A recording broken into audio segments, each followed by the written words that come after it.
What's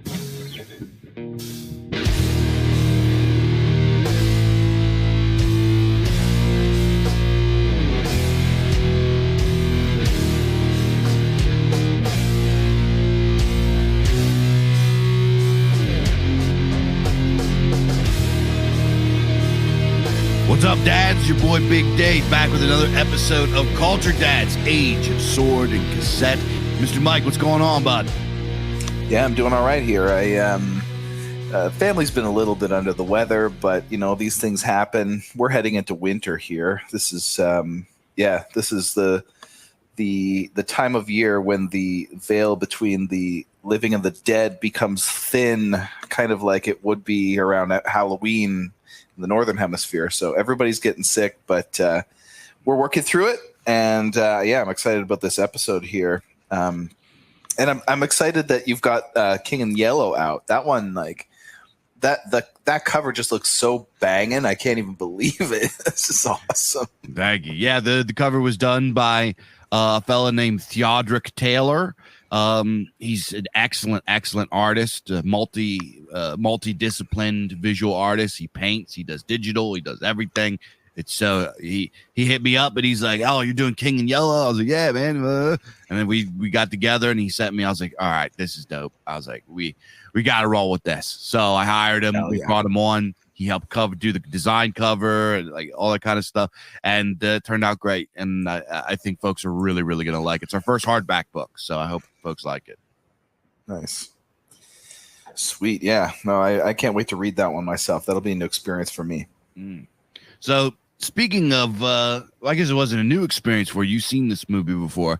Today we are going to talk about the movie from, was it 1973, called The Exorcist, right? It was directed by William Friedkin. And Mike, you said this wasn't your first time seeing this movie, right? No, it wasn't actually. I saw it many years ago for the first time as an adult, actually, because, you know, back in the day, back at the time when I used to watch horror movies, you know, I'm old, so you used to have to actually go down to a physical brick and mortar shop, walk in there, look at all the VHS cassettes on the rack on the wall, and just like read the blurb on the back and, you know, get an inkling for what it's all about, and then rent it if your mom and dad would let you do that, which mine kind of didn't in a lot of cases. So I used to be huge into horror movies, but somehow The Exorcist was one that I just never watched. I think probably like, you know, like most kids, you kind of like want to watch what's new, what just came out or whatever.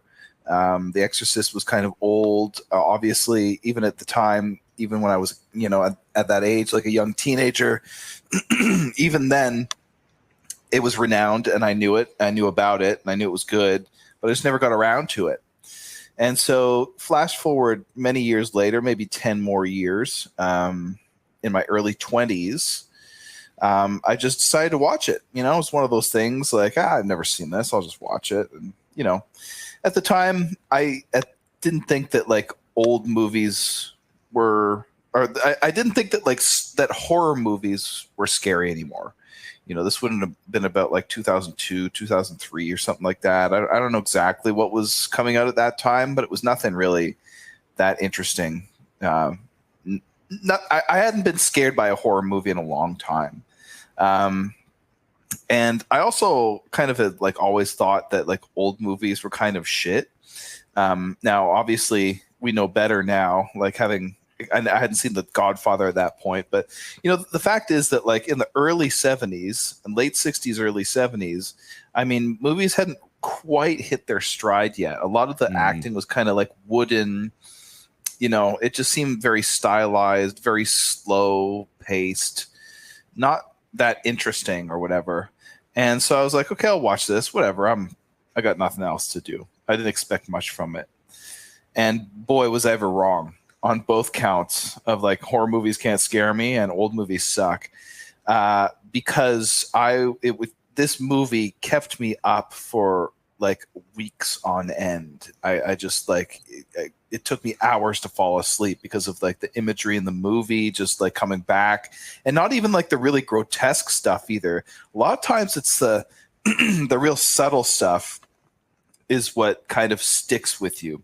But anyway, yeah, I watched this movie and boy, did I ever get humbled by it, because even as a grown ass man, I was terrified of it. And it is a masterpiece, a really, really excellent piece of cinema, similar to The Godfather, right? Which both came out right around the same time. So yeah, I mean, this is like it was an unexpected experience for me, and it still holds up. You know, I hadn't watched it for, you know, I guess about 20 years now, and I just watched it earlier today, and still good. You know what I mean? It was like still just as badass as I remembered it. So yeah, this was second time seeing it, and still great. Yeah, the first time I actually saw it, The Exorcist, I was probably 14 or 15 or something like that.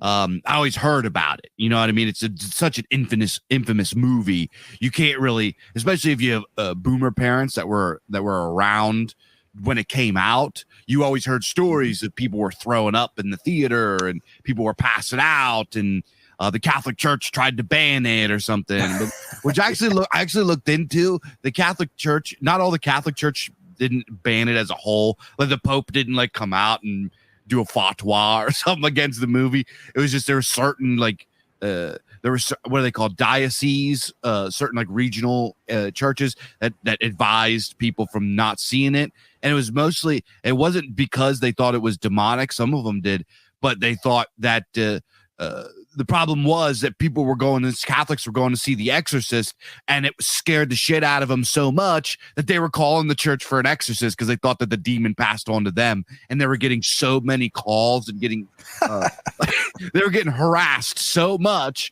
by people. They're like, you guys can't handle this movie. Don't go see it because you guys are harassing us. So it wasn't even that they were scared. It was that the people got so worked up about it.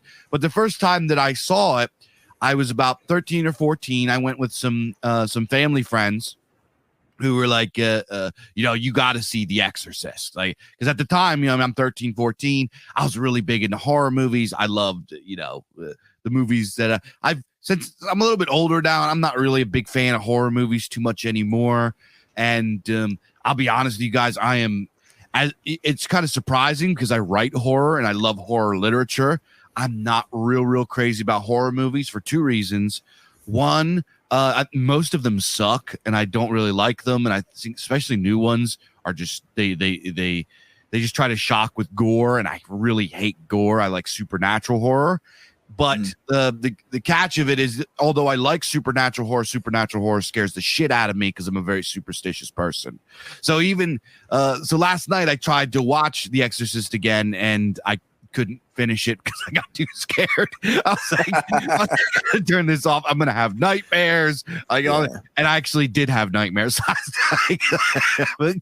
That's why I was actually a couple minutes late to record this, because I was up all night, like waking up over and over again with nightmares because of the freaking Exorcist.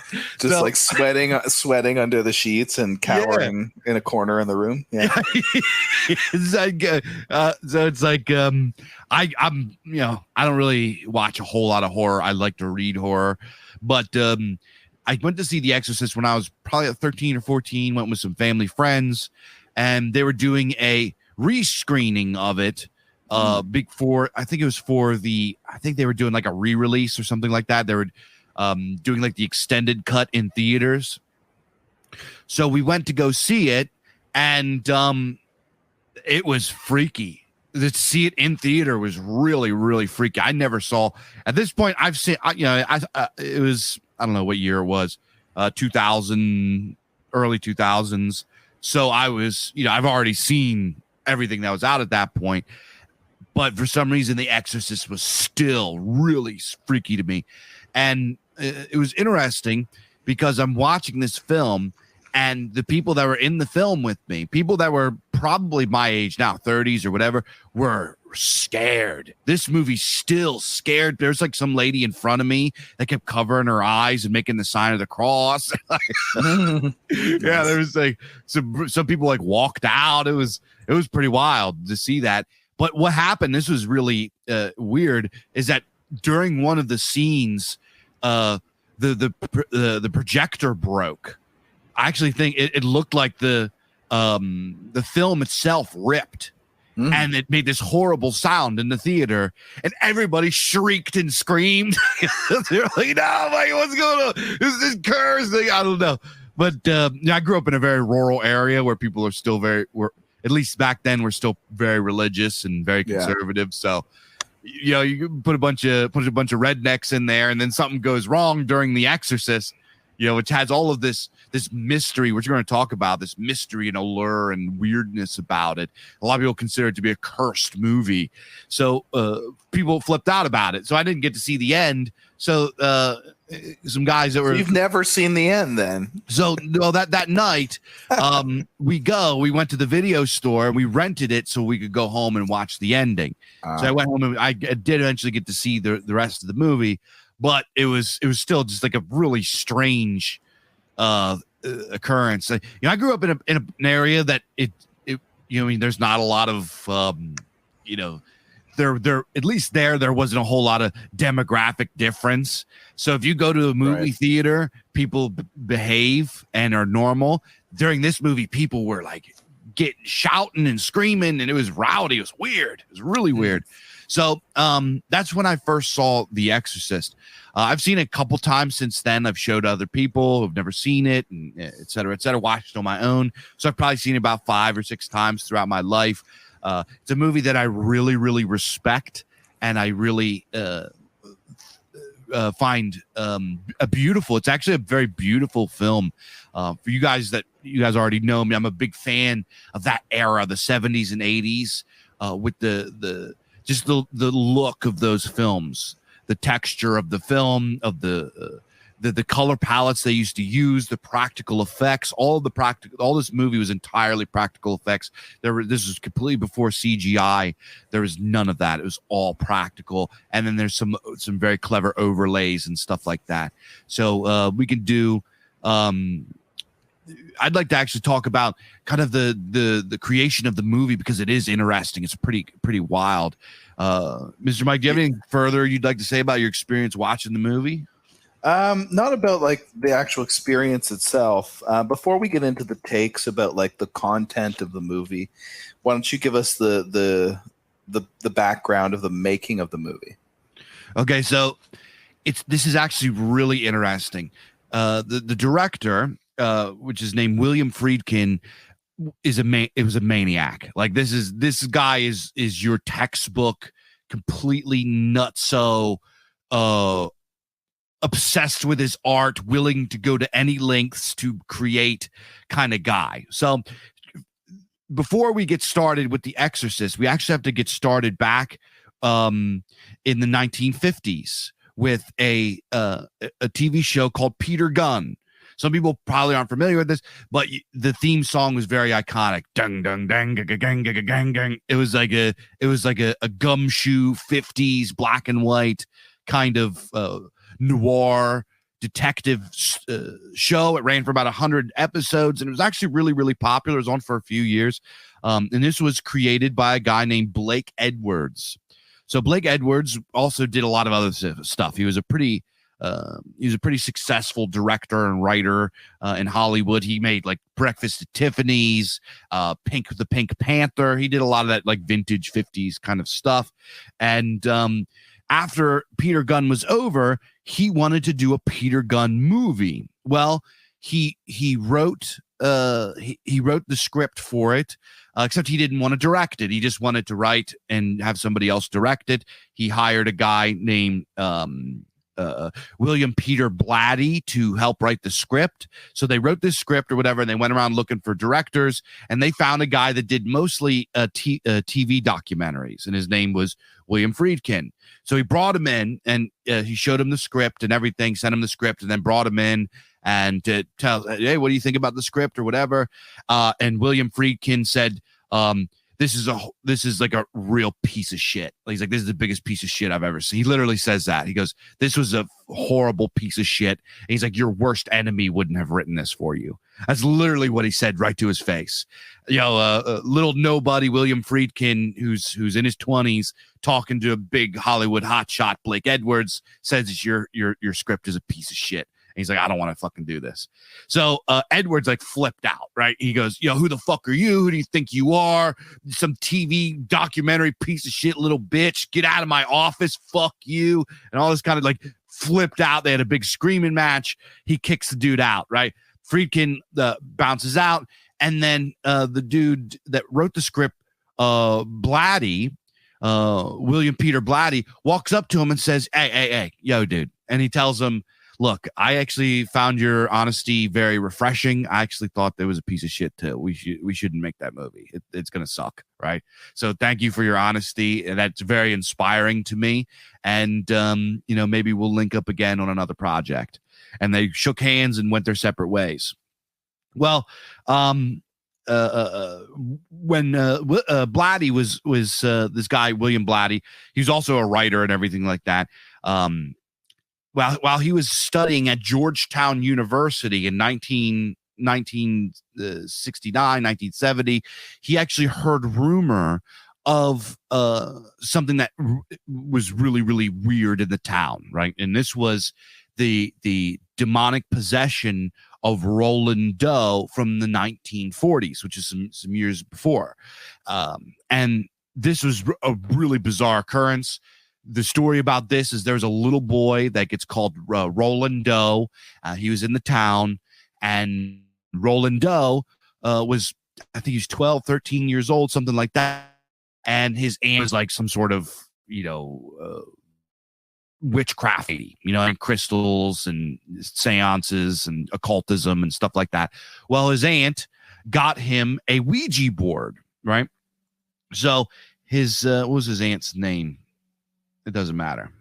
So his aunt got him a Ouija board. They're playing with a Ouija board, doing all this kind of stuff. And she's getting him into occultism. And, even though he's like 13 years old, 12 years old, she croaks. Just out of nowhere, just dies. Well, immediately after the aunt died, the little boy started to show some pretty bizarre things, right? Chairs started to move on their own. Tables would tip over. The boy started to really show some strange stuff.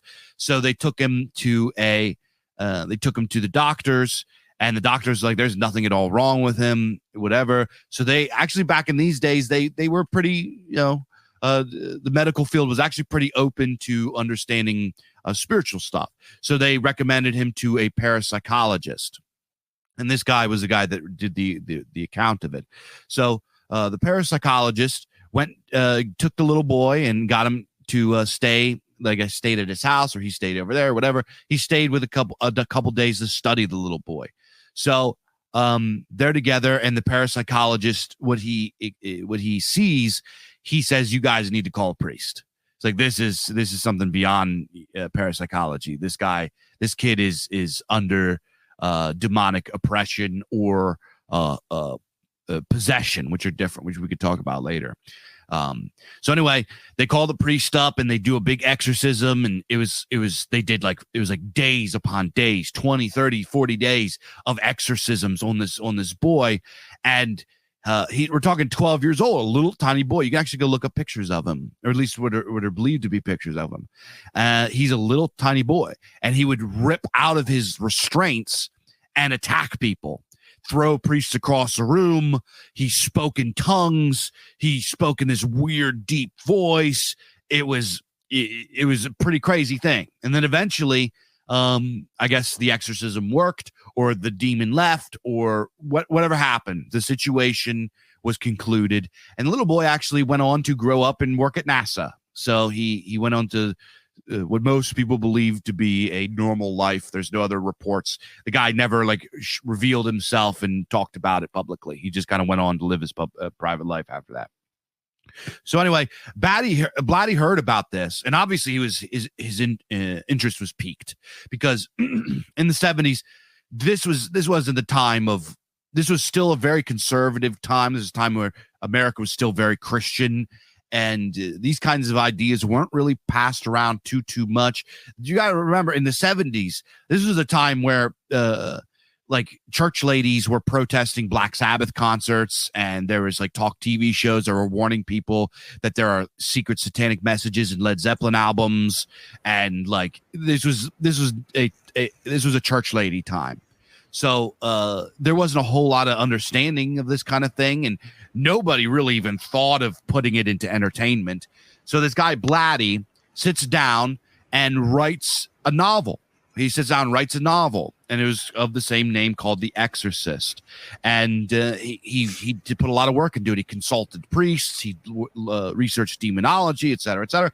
And after it was over, his first run of it's just like a whole bunch of really famous authors. His first run of it did really lousy. It almost put him in financial ruin. And then for some reason it picked up, and it got really became like an overnight sensation. He went on Johnny Carson, like all kind of stuff. It got very popular. So he went around looking for Hollywood, talking to Hollywood directors to find somebody that would make an adaptation of his movie. He talked to all the big wigs of the time, and all of them said no. Some of them said no because they're like, no, I'm not making that. That's bad mojo. You're going to get me possessed. The other ones were like, Stanley Kubrick said no. Like everybody said no back then. So he finally, his like last ditch was, he picked up the phone. He called this guy that he talked to, Friedkin, who just got done doing this movie called The French Connection, which, wasn't even out yet. But he called up Friedkin, and he's like, yo, remember that time that you told that guy to go fuck himself and his work was a piece of shit? I'd like to work with you now. And he's like, okay, let's talk about it. So they met up and talked, and Friedkin read the book. And Friedkin read the book, and he said he really liked the premise, but he's just one of these nutty types. He said there's lots of he's like, there's so much horse shit in here. We need to chop out. This book halfway sucks. And like talking a bunch of shit. Like he's just a piece of shit. So, that goes on, right? Anyway, they start making the movie. French Connection comes out. He gets to solidify Friedkin, whatever. Some other stuff goes on. But fast forward to the production of the film, right? There is this belief, there's a lot of mystery and allure around The Exorcist. Is viewed as a cursed movie, and there's lots of rumors and folklore around it, like people died on set and blah, blah, blah. Some of it is kind of true, and some of it's not true at all. But the production of this movie was absolutely bonkers, right? The original budget was $1 million. Friedkin was a maniacal, tyrannical psychopath that manipulated his actors and pretty much created like a little weird cult where he would like emotionally abuse them on purpose. And he was a fucking psychopath, right? He would keep guns around the set, like just hide them, and at random shoot them off in the air, just like scare people. He had this scene. He had one of the actors, his last name is O'Malley, was a real actual priest. Before his scene, Friedkin at random just starts slapping the shit out of him and calling him names and like abusing him. He would like there's a few scenes, like you remember the scene where the woman gets like launched backwards and stuff like that. Well, she was attached to wires. Well, they did that one time, and Friedkin's like, no, not good enough. Do it again. And he secretly went over and told the crew guys, yank it as hard as you fucking can. And they yank it as hard as they can. She's like smashes onto the floor. And those screams you hear in the movie are actually her real screams of pain. Right. It got so bad. Like he got so abusive that Blatty, who wrote the book, that was the producer, actually was like, because Friedkin was just like walking all over him and not listening to anything he said. He's like, this is going to be my vision. There's nothing you can do to stop me. So Blatty's like, fuck this. I'm the producer. You're fired. And Friedkin nodded his head and just walked off. And he came back the next morning with like an army of lawyers from Warner Brothers and said he's going to sue the shit out of Blatty and like fucking burn the whole thing down unless he's hired back. So, they had a court case about it and everything. The court settled in favor of Friedkin. He got put back, and Blatty lost everything. Like he's still on the staff, but Friedkin just had full control, full power from there on. And from there, the $1 million budget, which was actually pretty big for the early 70s, ballooned into $4 million. It was absolutely nuts. Those scenes that you see where they're like breathing and there's condensation coming from their mouths, that is real. They put meat freezer, like refrigerator units in the set.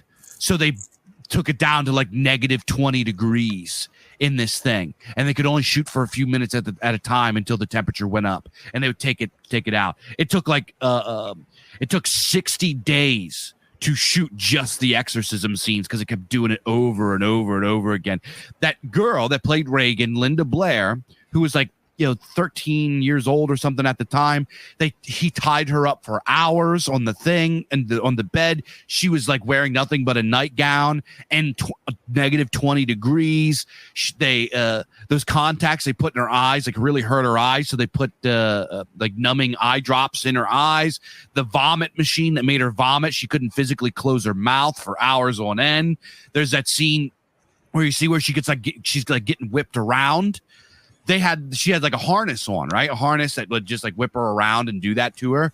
It broke and it started slamming her around and actually fractured her spine. And the crying, I heard something about that, yeah. Yeah, the crying you hear during that scene is actually her crying. He did it on purpose. Friedkin did it on purpose, right? This guy is fucking completely just nuts, right? But with the rumors of like everybody dying and everything like that, nobody actually died on set, but there was a lot of spooky stuff around it. One of the guys that is in the movie, the actor's name is Jack McGowan. There's another lady named Vasiliki Maliaros. They both immediately died after they recorded their parts. The one actor, Max von Sydows, his brother died. One of the cameraman's baby died. Like all in this like 6 months of the filming this. A pigeon flew into the fuse box and set the whole fucking house on fire, burned it to the ground. Took 6 weeks to completely rebuild the whole thing. And then it was just fucking nuts. And after they were filming, it was still not over. The director Friedkin went to this guy who Warner Brothers hired to do the film score. His name was Lalo Schifrin, right? And this guy went on, he did the Mission Impossible music. He's a big hotshot in Hollywood. Friedkin told him he like listened to the music and he said, this sounds like shit. He's like, this sounds like fucking Mexican music. And he took the tape and he hucked it into the parking lot and told him he was fired. This guy was a fucking maniac. So anyway, fast forward, the movie drops in 1973. It was completely nuts. People went nuts. There was people were fainting in theaters. Certain theaters started handing out barf bags and laying kitty litter down on the floor. There was like all kinds of awesome stuff. But if you look at the film itself, and also another weird thing that happened, one of the guys, the radiologist in the scene where Linda Blair goes to the hospital, he actually turned out to be a homosexual serial killer. He killed a bunch of dudes. So he was actually a murderer on the fuck. There's like a murderer in the movie itself. But anyway, the movie, if you watch the movie, it is the reason that it holds up to this day as far as the visuals go is because of how brilliant it really was.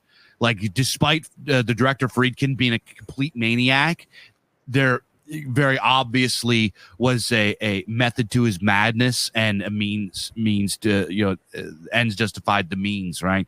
This movie came out to be a fucking masterpiece, and to this day, even though it came out in 1973, is absolutely horrifying.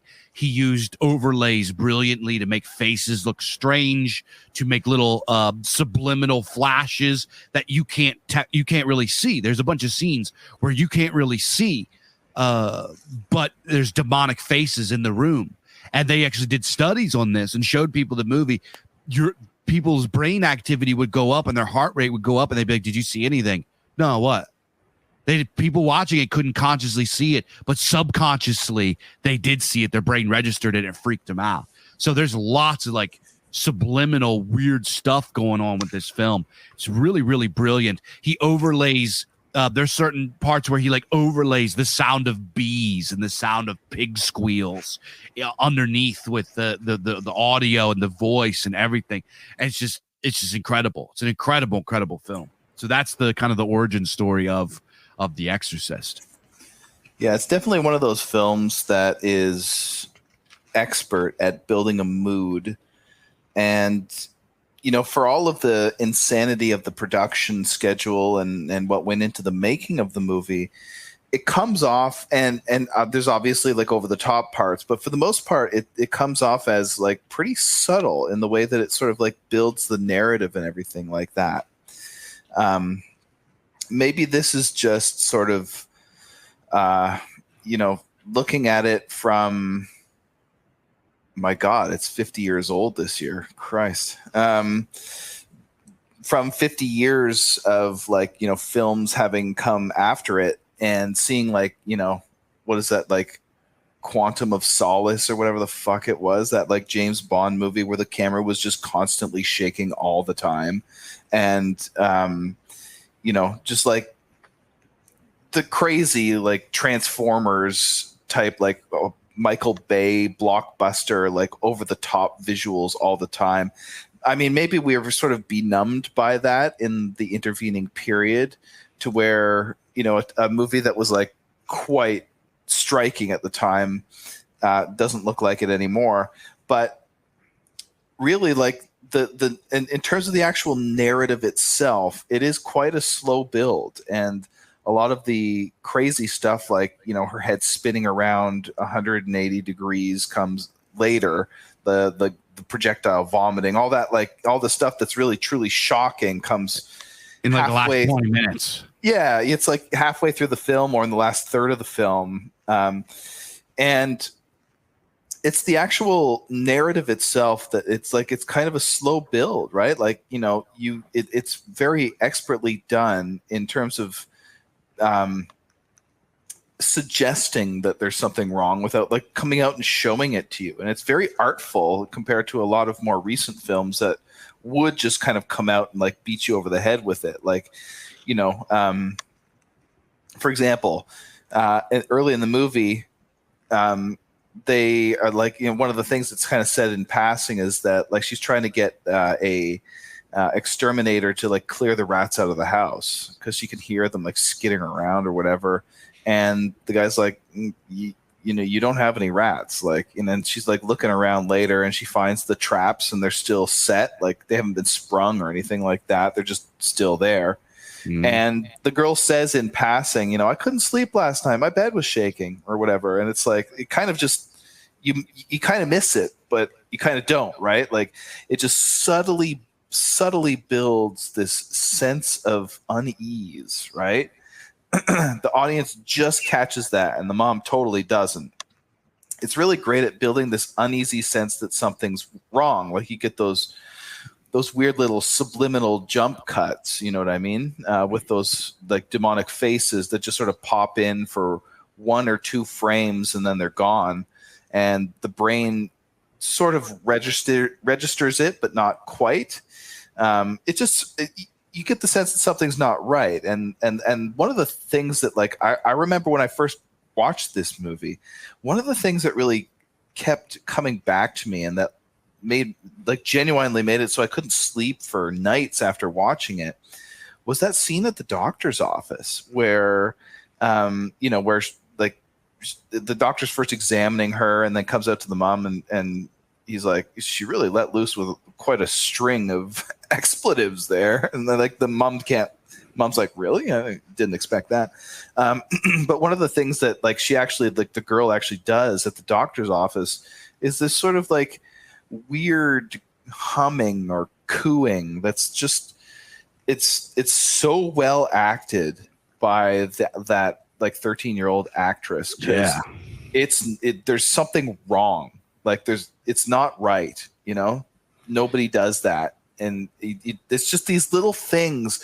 That's the part that scared me so much about this movie. It wasn't the like grotesque stuff. It wasn't even the like supernatural stuff so much, although all that of course is scary.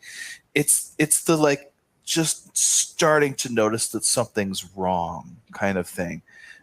Because that's the stuff that you see in daily life that you can't actually see when, like, if you've ever known anyone that has like a mental illness or whatever, or a break with reality, you can kind of see that, and that's what makes it terrifying, right?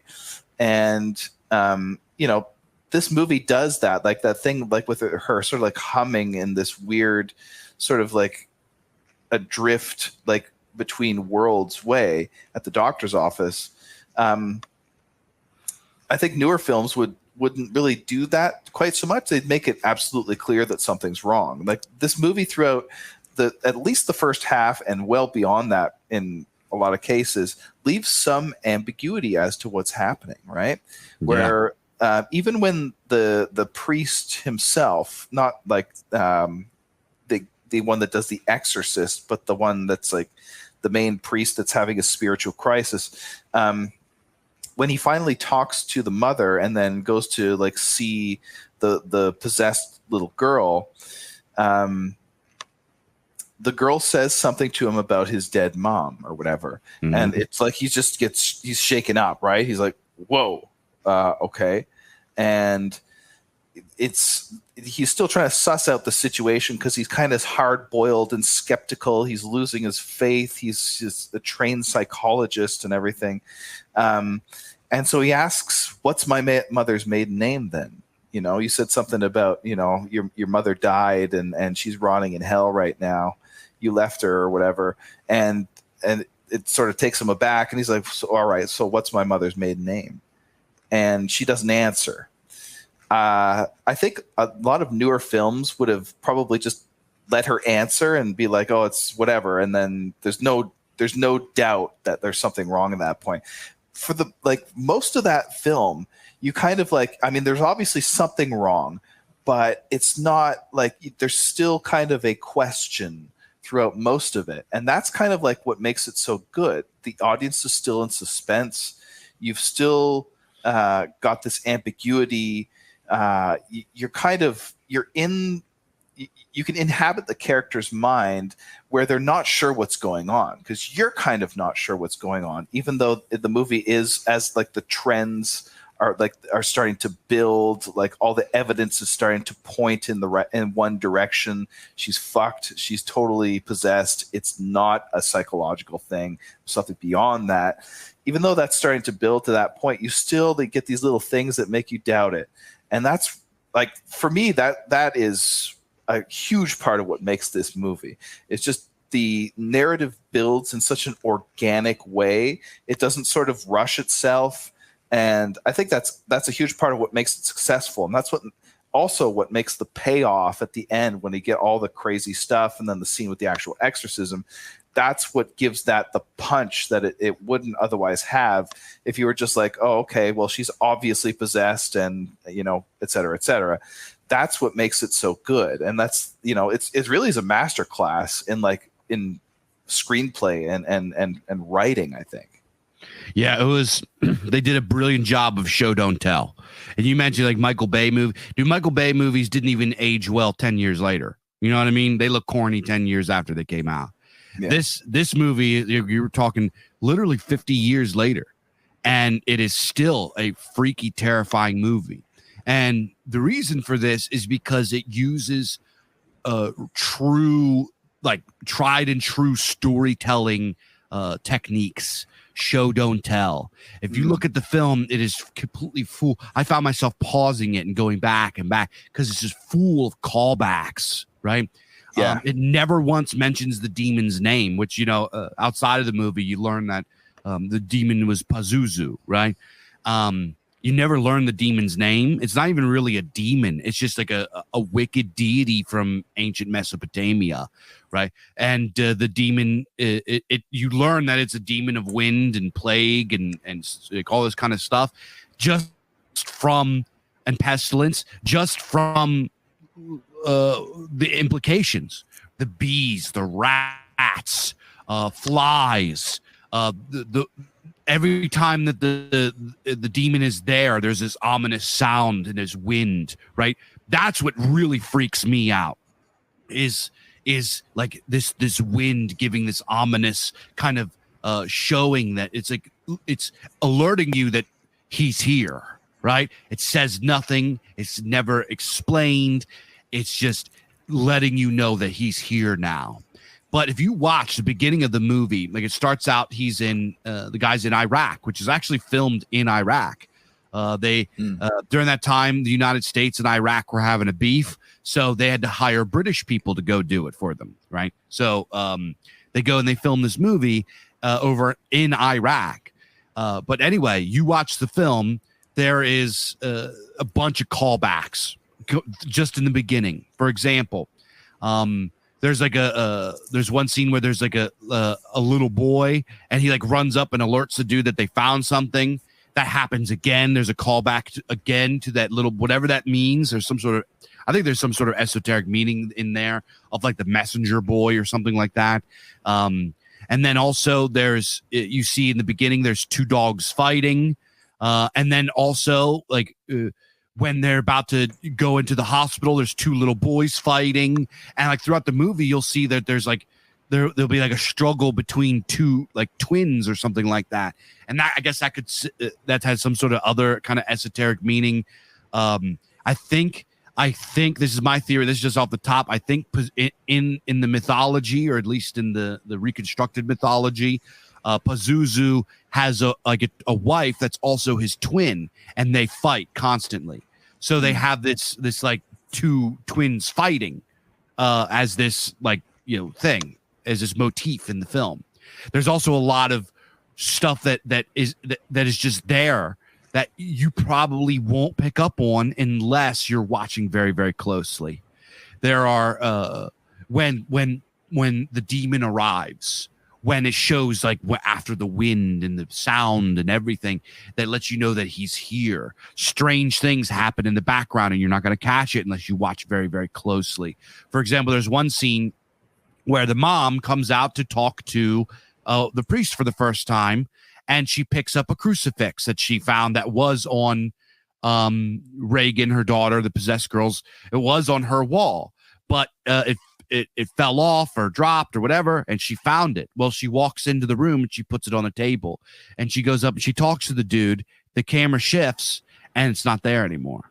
There's scenes where like cups are like in different places, like just like little tiny things to give this uncanny thing, like some like reality isn't as it should be in this scene, and you don't consciously know it, but your brain, when you look at an image, your brain registers everything there. So when you look at it, you don't consciously, like, it changes and like this is different, blah blah blah. You don't consciously think, oh man, I recognize these things are moved, or this is not there anymore. But your brain registers weird. Like this is something weird's going on. You know what I mean? It gives you like a nervousness because it's like, it gives that. It's fucking brilliant. This movie is filled with symbolism and all kinds of stuff. A lot of it's very Christian symbolism. For example, there's one scene where they're driving out, like they have like a herd of pigs that they're driving out or something like that, and that's a callback to a biblical story where like Jesus exorcises a demon and puts it into pigs, and then like slaughters all the pigs or something like that, chases them out. And at the end of the movie, actually, when the priest throws himself out of the window to kill himself, there actually says there's graffiti on the wall. It says "Fight Pigs," which I thought was it's just full of callbacks. The movie is so like there's so much that goes on within the movie that references itself and calls things back and reminds motifs and running motifs. And there's a lot of stuff that I'm looking at and I'm like, this has to mean something. And one of the scenes, like when they're doing this excavation in Iraq, at the top of the screen, there's a herd of camels walking to the left.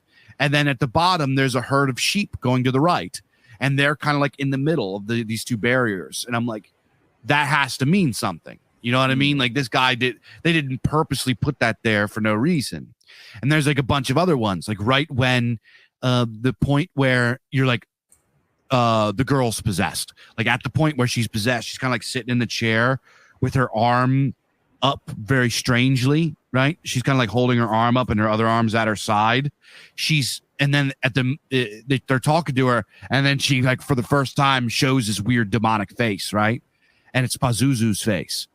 Well, she's sitting there in that in that position because that is with the arm up and the other arm down is how the statue of Pazuzu is. Because it's like showing you Pazuzu is now here in the room.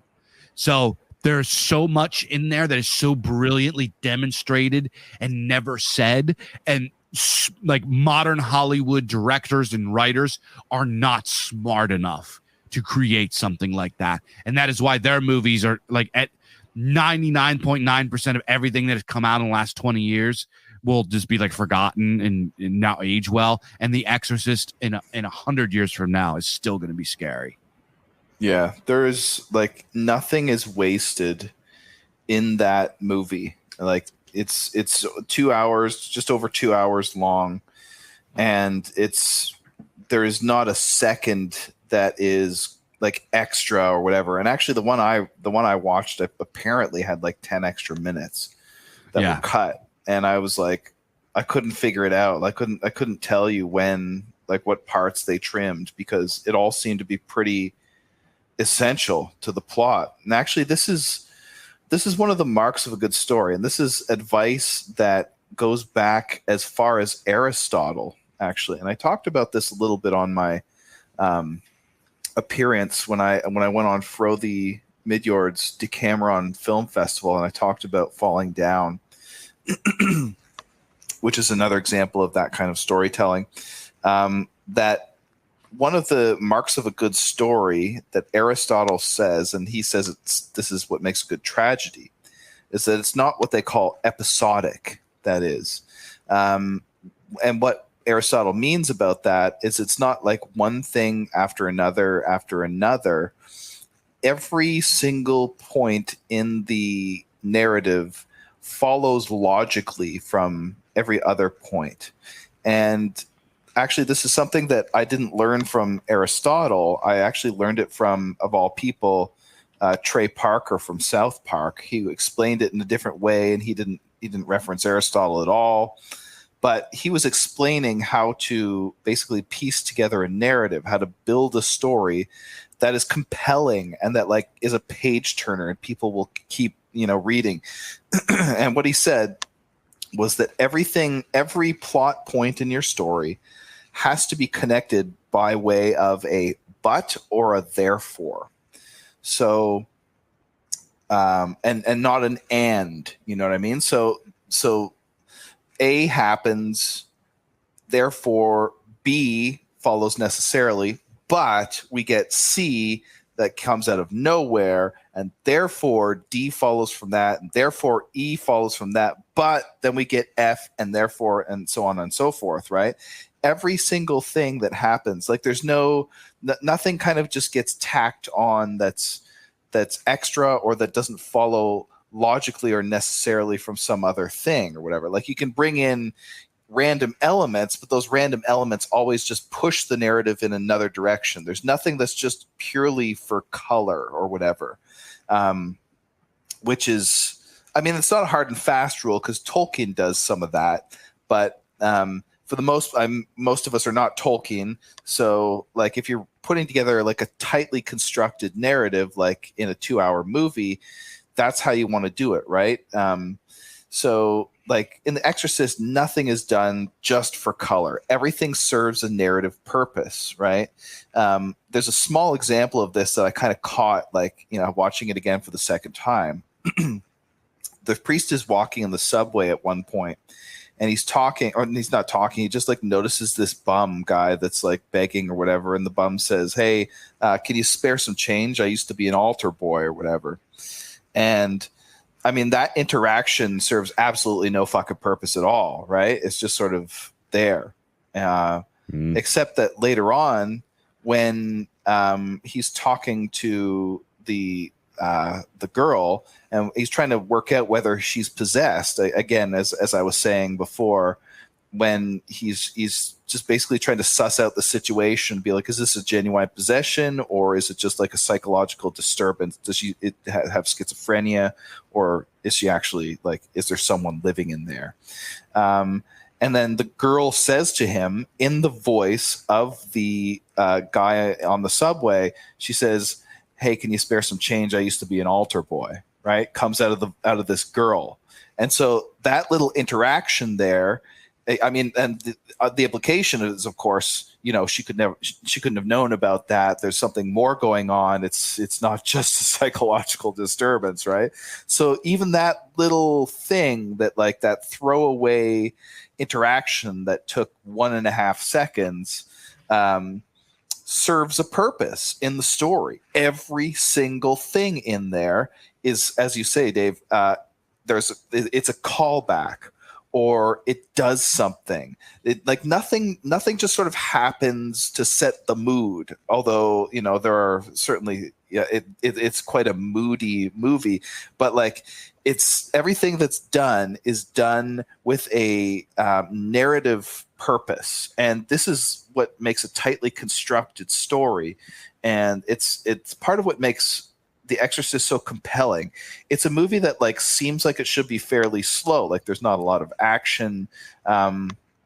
There's definitely like points in the movie where there's silence and people are moving, and it's just body language and it's not dialogue. And yet the movie, like the actual narrative, seems to like it gallop along at a very quick pace. And it's because of this kind of thing. You know what I mean? Everything that happens for a reason. And it's not just there to give you a jump scare or to, you know, to be dark or whatever. It's there to fucking do something. And this is what makes good writing, basically. Yeah. This film does an excellent job of using space, right? I hate there's so many like modern movies, especially. I really hate the new phenomenon of everything made into a series, right? They have these series with seasons upon seasons, and their entire hour episodes. They're full of so much filler crap of like the two characters look out the window and it does like a whole minute pan of the landscape, and then there's a drone camera that goes over the landscape, and then there's people that are just, there's scenes where people just like kind of look at each other, and it's like trying to do that, but it's not. It's just filler to you know what I mean, so they could make more episodes and all this crap. The Exorcist doesn't do that. In fact, if you watch I think I read there was only like 20 lines of dialogue or something, and all of them were just like single lines and replies in like the first half hour of the movie or something like that. It was very little dialogue, and you're not going to know because you watch the movie and there's like so many scenes where the dude just kind of like, he like walks across, he paces back and forth in the room, and then he lights a cigarette, and then they exchange one word, and then, you know, or one line, and then it zooms in on something and XYZ. And there's even like in the film, there's callbacks to stuff that happened in real life. If you remember, there's kind of like this thing where the priest, Karras, is that his name? Priest Karras? Yeah. Father Karras. His real name's John Miller. He wears a charm, right? That silver charm that kind of protects him from the demon or something. That was actually a callback to something that happened to him in real life when they were filming. During filming, John Miller would go down to this kind of like a little district in town, and there was a big church and a coffee shop or whatever, and he would sit there and like have something to eat and everything like that. And one day, when they first started filming, an old like priest or whatever walked up to him and gave him a charm, and he said, "This is for you." And he's like, "Why is that for me?" And the priest told him, he says, "Evil is all around; its eyes are everywhere. But it will become hostile and try to stop you if you unmask it." Right. And he's like, "What the fuck are you talking about?" So he's like, "This charm, this will protect you." And he's like, "Okay, thank you, old man." So the guy walks off. Well, a few days later, he comes back down, and he's like he walks into the church. That priest is dead. They're doing a funeral for that priest. Oh, wow. Yeah. So the priest died like three days later, right after he gives him the charm. So he has this the motif of the charm is in there, and it doesn't even like really say anything about the charm. It just kind of like shows it and like does a close up on it, and then you notice that he wears it throughout the film, and then right before the demon passes from the girl to him, the demon rips the charm off. So that's like, it's like They never mention the charm. They never say anything. They don't explain it to you. There's no lore dump. There's no exposition. Here's a charm. Now you see him wearing it. It gets ripped off and the demon comes into him, implying that it protected him. So it's pretty wild. It's pretty wild. But this is the movie itself is just brilliant. It utilizes so many. It is like a clinic. If you want to, for filmmakers, you should go watch that movie and watch how they did the production and everything like that, so they could stop making these pieces of shit and try to actually. And I understand The Exorcist. The Exorcist is like a masterpiece. The 70s and 80s gave us a lot of films that were just like the masterpiece created by one madman that took full control and acted like a maniac tyrant and ballooned their budget way over. John Carpenter's one of these. Ridley Scott's one of these. There's a bunch of the guys that were like this during this time. You could put George Lucas in there. His first Star Wars movie was of this nature. He had like complete full control. It was a complete tyrant, right? So we get a lot of these films. It's not like made by a board of investors from a big Hollywood studio or whatever. It's one maniac filmmaker, and he has a vision and ambition, and he forces it into existence, whether like the investors and the studios like it or not. And he fights them along the way the whole time. So we're probably not going to see too many more films like that. But luckily, we have gems like The Exorcist that we can go back and look at and see, like, this is fucking brilliant. You never know, bro. You never know what's going to happen with this AI art thing. It's a whole new world. I mean, I don't want to get off on a tangent here about AI and all of that, but it is possible that the maverick, genius, will be able to actually do something again. That's how great art is made, really. It's generally the vision of one guy with a team of like absolute lads supporting him. I'm thinking of music specifically, but it's like, it's generally the vision of a single man. Yeah, that makes art really what it is. It's obviously a team effort, but it's a team with a leader or whatever. One other thing I think is important to point out about this movie too is that while it obviously got a lot of flack at the time for being like irreligious and I mean it's like it is very of its time, and as in like the late 60s, early 70s, the hangover of that time where the sort of religious center of America had become well and truly hollowed out. There was still, the what do they call it? The silent majority was still kind of riding high and strong. These were the Nixon years or whatever, but definitely things were moving in the direction of secularization and irreligiousness and all of that. There was kind of a second religiousness that was coming in with like evangelicalism, but like America as a country, its days of like being like a religiously fundamentalist society were over.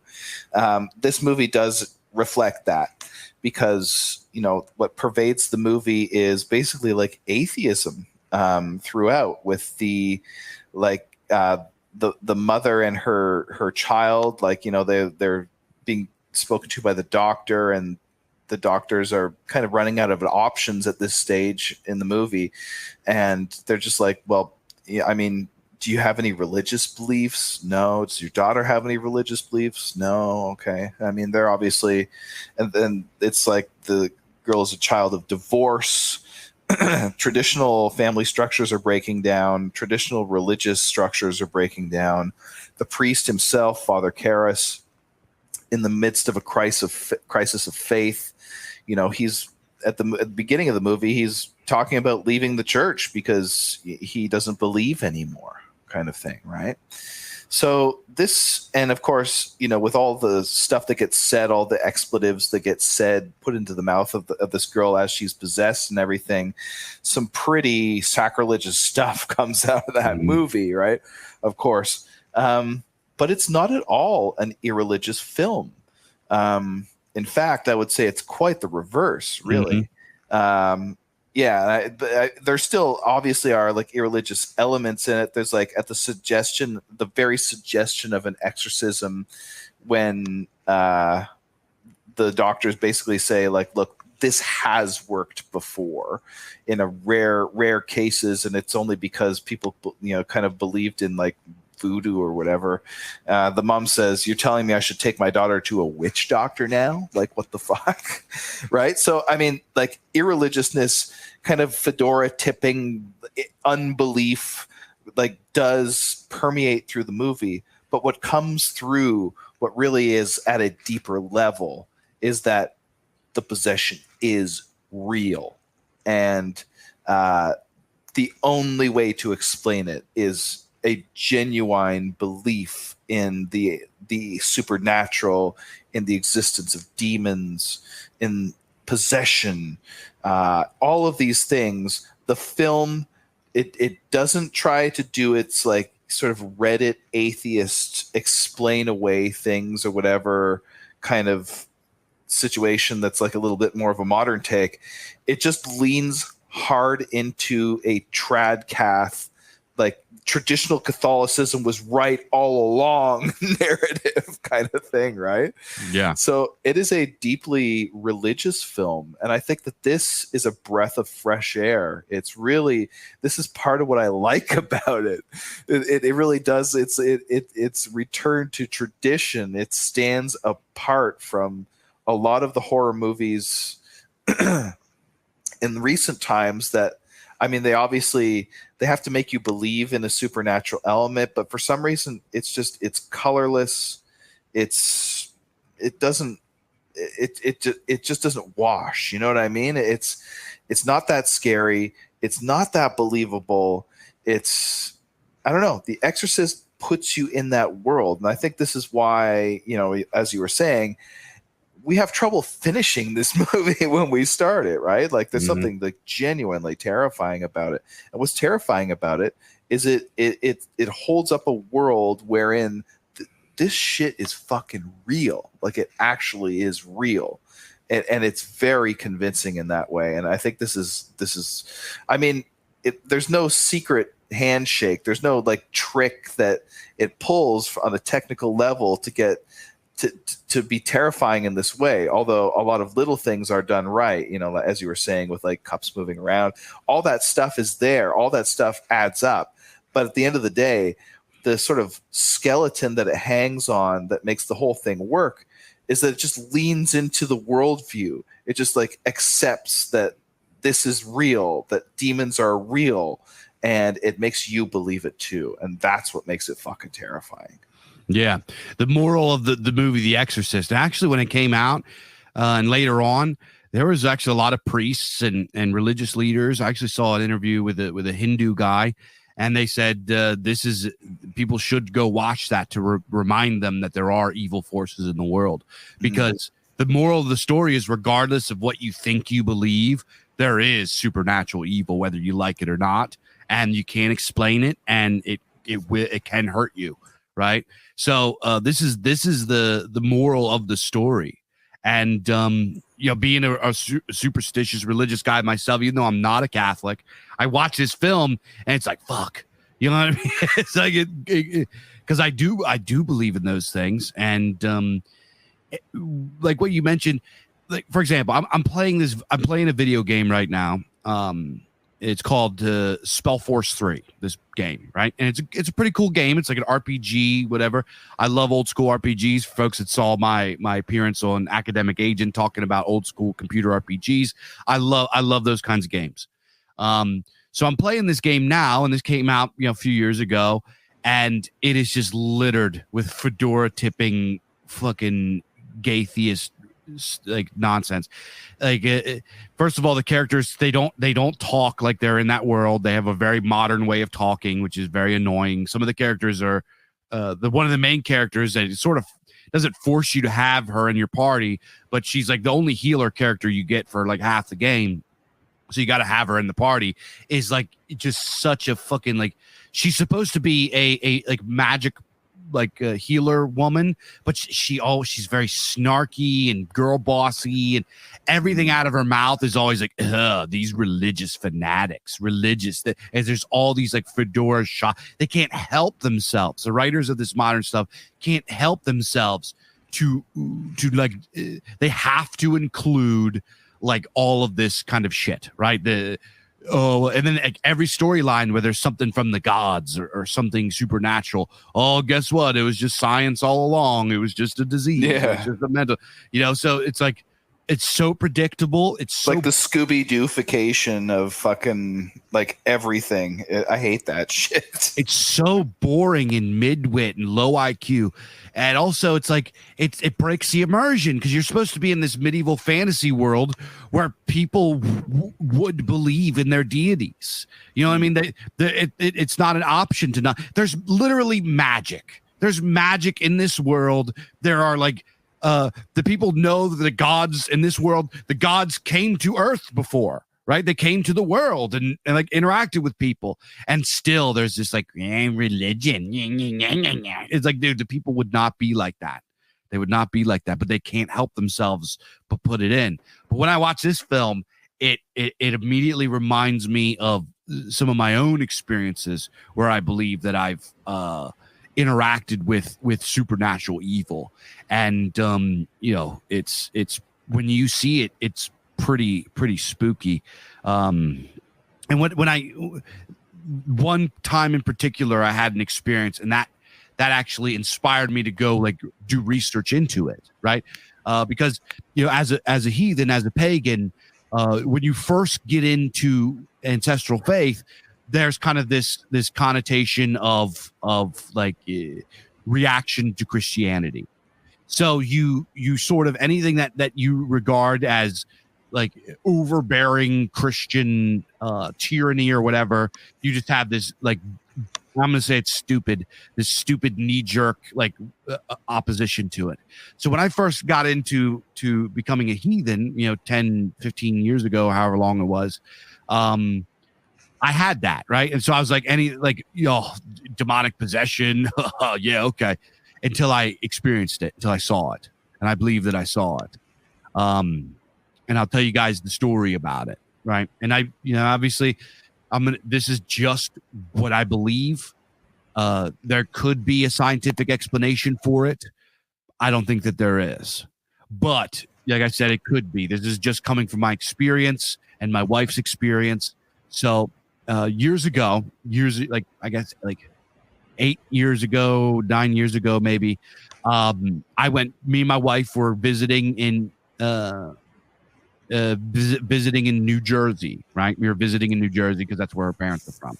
On the way back, our phones died and the charger in the car it broke. We couldn't charge our phones. We had to we needed to charge our phones up. So we spun into Walmart, which is open 24 hours. And I ran into Walmart to get phone chargers. So I walk in and I'm going back to the electronics department. And like always, I stop at the DVD bin. I love sifting through DVD. I love sifting through vinyls. I love sifting through I love sifting through bargain bin media. It's just something that I like to do. It's like a little thing. If it's in my trajectory, it's in my path, I'm going to stop for a couple minutes and take a little look, see if I can find some cool old movies for $5 or $4 or whatever they were. So I stop and I'm looking at the DVDs.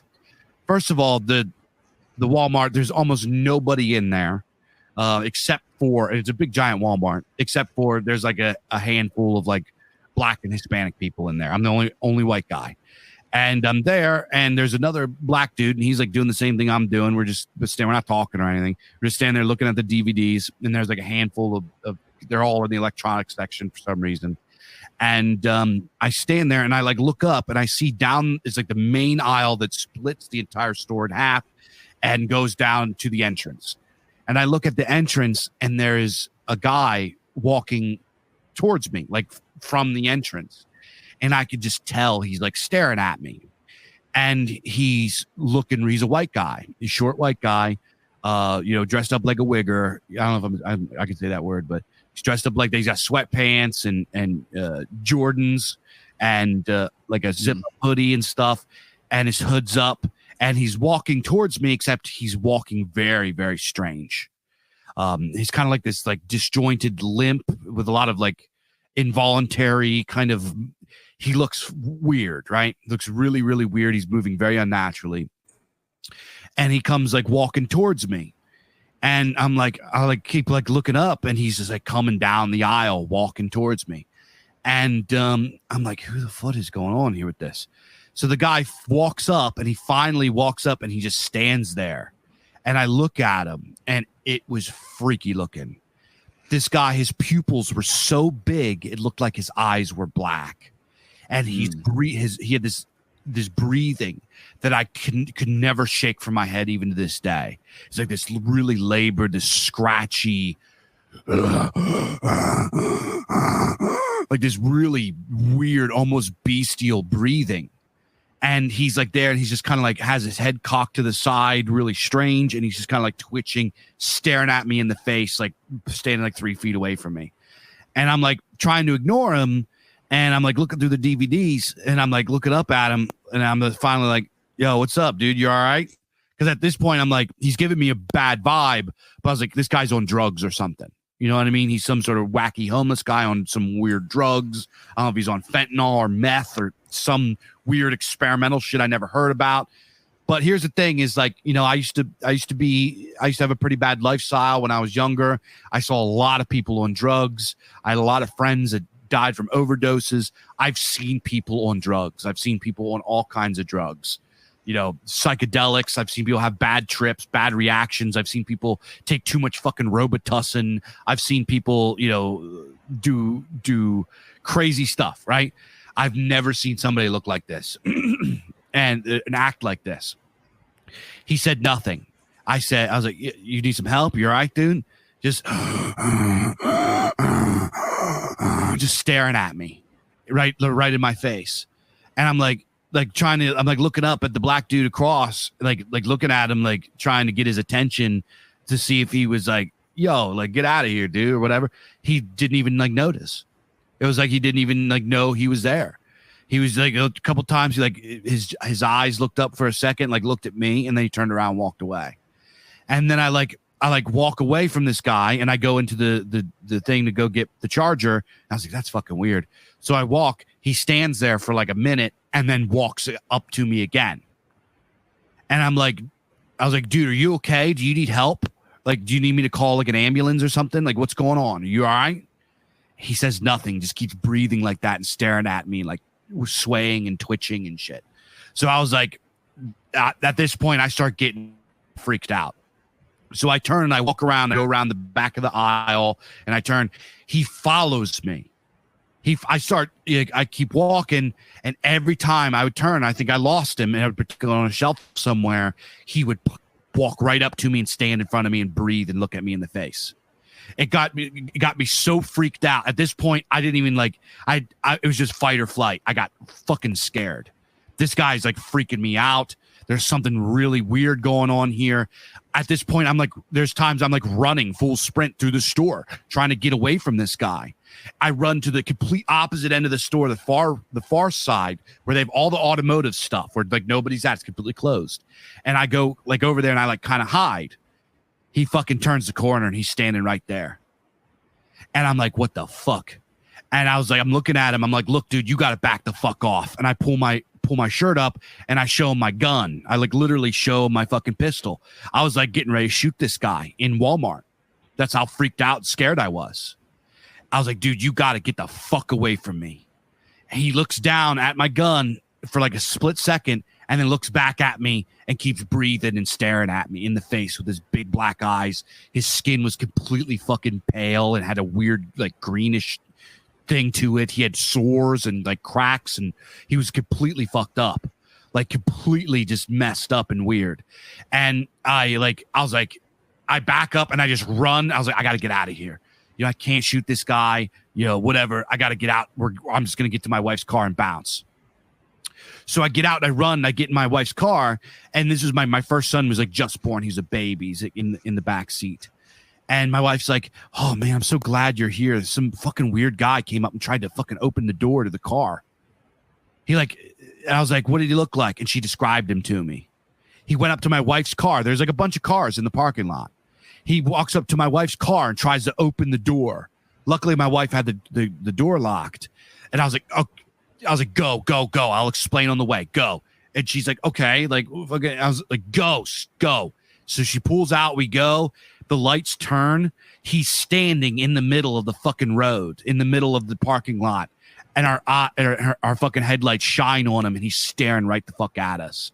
We like turn around, we turn down this way, we like speed and take off and just fucking bounce. And I was like, I kept hearing that fucking that breathing just like stuck with me forever and ever and ever. It got to the point that like there was times I thought I was hearing it in my house. Like that's how freaked out I was. So I believe that this man was possessed. I believe that this man was under the influence of evil forces. True story. My wife saw him too. That's fucked up, dude. And that's like impossible too, because he's following you through the store, but at the same time he's also outside trying to get into your wife's car, right? Yeah. That's fucked up, dude. Like, ooh, yeah, fucking goosebumps, man. Like, I have no doubt that there are more things in heaven and earth than are dreamt of in most people's philosophy. That like these, I don't have an encounter story or anything like that, but it's quite clear to me that there are things that should not be tampered with, that should not be fucked with, that are in fact divine, shall we say, for lack of a better term. And I think that this is one of the things that actually sort of separates heathens from like monotheists or Abrahamists, shall we say, is that in every heathen, in every Indo-European, like traditional Indo-European cosmogony or like creation story, what is it that is the sort of womb of creation? What is it what is the like inciting element of creation in the world? It's always a gap or chaos, right? Chaos in the Greek doesn't just mean sort of like this confusing jumble of things. It means yawning gap. That is the etymological root of what chaos means in the Greek. At the base of our world, at the foundation of our world, is something that does not want to be looked upon, and that you tamper with at your peril. You fuck with it at your peril. This is something that I believe wholeheartedly, and this is what separates us from them, basically. This is one of the most foundational differences that we exhibit theologically. And obviously, you know, it's not that Christians don't believe in evil. It's just that there's a kind of indifference at the heart of reality that is not there for the people of a different religious faith or a different like religious background. And it makes it very, very easy, in my opinion, it makes it very easy to accept the reality of this kind of evil, that there are forces in the world that are not good, and that they're powerful forces, and they may be ultimate powerful forces, and that you need to be fucking careful and not try and look upon the face of God, so to speak. So yeah, no, I absolutely agree that there is supernatural evil in the world, and that we need to be very wary of it, kind of thing. And it's the sort of the depth of this of like when you if you were to peel back the skin that is on the face of reality, what would you see at the bottom of it? If you think about that medieval woodcut of the guy who actually pulls the curtain back and he sticks his head past the curtain, what does he see? He sees in the world an ordered reality, a clockwork of spheres that are moving in harmony. That is, I think, not tenable under a under a traditional Indo-European conception. And if you were to see what was truly beneath, like the thin rime of order that sits on top of the world, you would see something that would crush you, basically.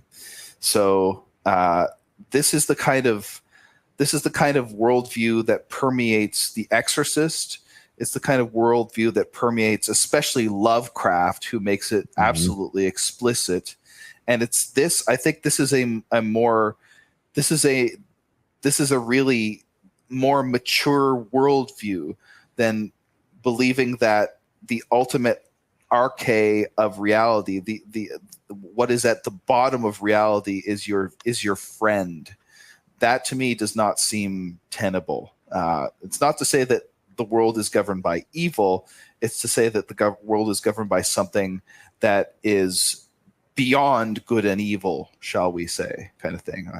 Sorry for the rant there, but I think it applies in this case. Yeah. And I would also like to say that our ancestors, our pagan ancestors, were very, very careful about dark forces. They were very superstitious people. Their lives were, there's kind of this narrative, and I'm not trying to dunk on Christians, but there's a narrative that Christians have, and it's a very old kind of biased narrative, that the pagans of the old world were very impious and they didn't take their religion seriously and all this kind of, and it's the exact opposite of that. They were very, very pious, very superstitious people. They were people that put up charms and made blessings at doors and persecuted witches and they did all that. They did not play with the forces of chaos. They did not like it, because they knew that these things were very real and they could come into the world and mess with people. And there's people out there have the theory that that's what's wrong with today's society, is that they have let these evil forces into their lives, and these people are under the influence of the forces of chaos and the forces of evil. And I would like to point out that some people take problem with me using the word evil. The word evil comes from a Saxon word, "efol," which means like over the line or too much, in excess. And what this refers to is that which is kind of like too much, that is not in line with Erlog, in line with Dharma, right? Yeah. That which is over the line, that is over the forces of order, right? It flouts natural law. Yeah, it flouts natural law. Exactly. So that's what evil means. So evil is our word, and we can use that word. I'm not allergic to that word. We shouldn't be, because forces of evil are in this world. And if you look at exorcism and demonic possession and everything here in the West, we very much just attribute that with the Catholic Church. However, just about every other religion ever has had exorcisms, has understood demonic possession, has understood this stuff. In fact, if you look at the Hindus have something very, very similar. In fact, their system and their understanding of it is much, much broader and bigger, and they have a lot more to it, right? They do exorcisms, they believe in possession, and actually a lot of the stuff is the same. So kind of what we witness from people that go under demonic possession or go under demonic harassment or what they call oppression is the same across the board. It's just the way that different cultures and different religions explain it is different.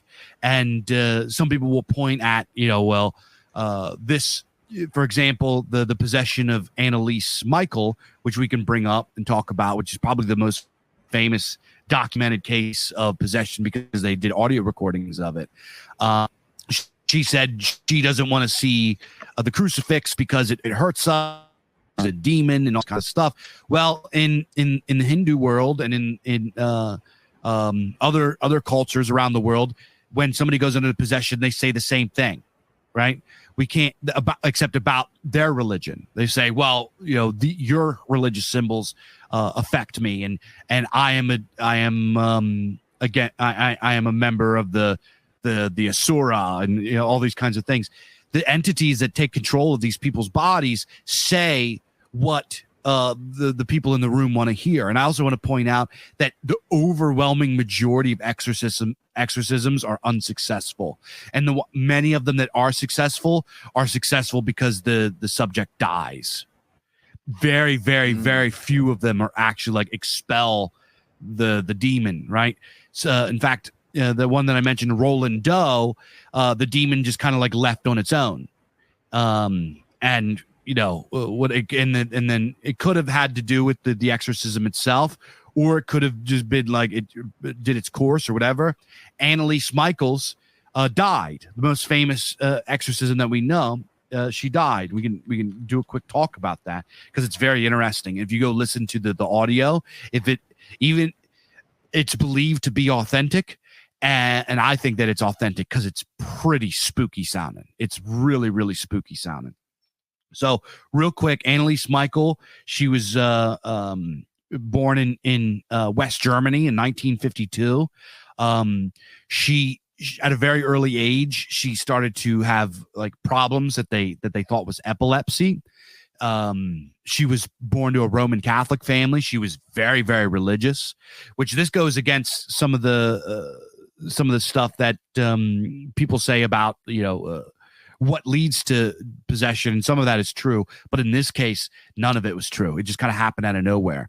They believe that she had, unless there was like something going on that wasn't recorded, right? So she started to like pass out and have convulsions and all this stuff very early on. And so they started treating her for epilepsy. And they started putting her on medication, and it didn't help at all. It didn't do anything. In fact, she started getting worse. And because of this, she started to become more withdrawn and deeper into her religion and all this kind of stuff. And she started getting really, really weird. So they sent her to a mental asylum. Well, they gave her drugs for her condition, and they made it worse. She started reporting that she was seeing like evil faces, like demonic faces, and hearing voices telling her she's going to go to hell, she's going to rot in hell. She started to like really get nuts, and eventually what happened was the family got priests involved, right? They took her out of the asylum and brought her home, and they called priests. Well, over 60 days, this was like 60 sessions, and there's like 2 or 3 sessions a week. So this went on for a long time, like an entire year. They did this with her. And during this time, she stopped eating, she stopped drinking. It got really, really bad. So they started doing these exorcisms with her, and she's speaking in tongues. She was like, she did this thing that they call Latra, which is she reveals hidden knowledge that she could have never possibly known. And, it was just crazy. Well, she eventually died in 1976. And when she died, she was 70 pounds. She was 70 pounds, and she had broken knees because they made her do so much genuflection. They made her get on her knees and pray so much that it broke her knees. So at the end, they actually charged the 2 priests that were involved and the parents for manslaughter, right? So eventually the church sent a bunch of lawyers, and they had a big court case or whatever, and they all got fined, but nobody did any jail time, because of the circumstances, because it was such weird, horrible circumstances. But she's very much believed to be the most famous case of full-on demonic possession. If you go listen to the tapes, it's very, very freaky. She obviously, they're speaking in German. There's some stuff out there you can find. Some people did some translations and put subtitles. It sounds really freaky. So the thing is that they never record these. At least Catholic priests never record these, because they believe that if you record the demon, it can pass through that, right? So a really good source for understanding and doing research into demonic possession is actually from a clinical board-approved psychologist who in the 90s got hired by the church as like their whatchamacallit, right there. I don't know I'm drawing a blank, to like look at the patients, to look at them before they do that, because the church has had so much flack and lawsuits and crap in the past. They do this like really rigorous like medical, they demand a complete medical examination, physical, psychological, everything, before they even consider like putting those things into motion for an exorcism. So they brought on this guy. His name was Richard Gallagher, and he actually wrote a book. I have the book. It's called Demonic Foes, and it's all of his cases of doing like screenings on people that were thought to be under demonic possession. And in his book, he talks about this stuff, and he has a really great interview on YouTube if folks want to go look it up. But this guy was a skeptic. He was not a religious guy going in. He was a psychologist, or psychiatrist, I should say, clinical psychiatrist. He was graduated from Yale, like very highly regarded. This is not some woo-woo. This isn't like the dude on Ancient Aliens or something like that, some kind of fugazi dude. This guy was legit. And he started going to these cases of demonic possession and oppression and harassment to like give them a psychological evaluation and to see what's going on with them. Now, what he talks about in his book is, he says that because of the systems that the church has put in to protect themselves from these like lawsuits and stuff, is that misdiagnoses, which is what seculars will often argue. If you like bring up demonic possession to a fedora, they're gonna say, oh, well, that's just misunderstood schizophrenia, et cetera, et cetera. Well, it's not. Misdiagnoses are actually very, very rare. They have entire teams of psychiatrists and psychologists that go on and go look at these people. They send them to actual hospitals and mental hospitals where people aren't attached to the church at all, to make sure that none of that is going on before they even talk to the person. Right. And this is something that in the undeveloped world they don't do. And this is why they have so much trouble. But a lot of the psychological problems that could be misdiagnosed and were misdiagnosed in the past were things like schizophrenia, being psychotic, what they now call DID, or multiple personality disorder. DID is now called dissociative identity disorder, something like that. Being histrionic, various types of personality disorders and narcissists, like these kinds of people will fake it for attention, or they'll be schizophrenic, et cetera, et cetera. But when those things are passed over, and this is what like all cultures, all religions view as like the symptoms, or what they can identify for demonic possession. One of them obviously is voice change, like we see in the movie. Them speaking in a way that is unnatural to them, right? Paranormal, or what psychologists will call preternatural, which means like something that is completely unnatural, like unnatural things. We're talking levitation, we're talking leaping up from beds, we're talking things flying across the room, weird paranormal shit. Speaking in tongues, which the person would not have known, and usually it's in something like Latin or Greek, or languages that they can't identify. There was one case in Spain where a lady was speaking in like some ancient language that they later believed to be some dead, forgotten Mesopotamian dialect. There's no way this lady could have known that, right? And she's like speaking it fluently. So other things like superhuman strength, throwing people across rooms, lifting things up, as we talked about with the Roland Doe case. Literally, this 12-year-old boy, leather restraints that they use in hospitals to restrain crazy people and criminals and shit, ripping them out like nothing and attacking people. Impossible. Superhuman strength. And as I mentioned, latra. So latra is a Latin word. It means hidden knowledge. And what this is effectively the possessed person like telling you like things about yourself that they couldn't have possibly known. And what Dr. Richard Gallagher says in this one case is this woman who was under fooled is probably he said it's his absolute worst case he's ever seen, told him about his mother dying of ovarian cancer. said that his mother died of it. He's like, she would have no way of knowing that. He's like, my mother passed away years ago. I've told nobody here about that. That's something in my private life. There's no way she could have known that. And she told him the day and the year that she died. Like this kind of shit. She would show what parapsychologists call remote viewing, right? Folks that are fans of old school Red Ice will recognize this word. Remote viewing is effectively being able to see things that you're not in the room for. And what the particular subject would do is she would say, oh, you're talking about so-and-so. He's wearing a green jacket and blue pants. And then Dr. Gallagher would be like, what the fuck? Yeah, okay. So he'd go out and call the person green jacket and blue pants. And he's like, there's no way she could have known that.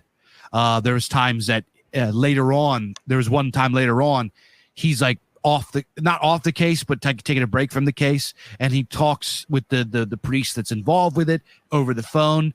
And her voice comes on to the phone, like on the phone. This is back when they used landlines, right? There was no cell phone.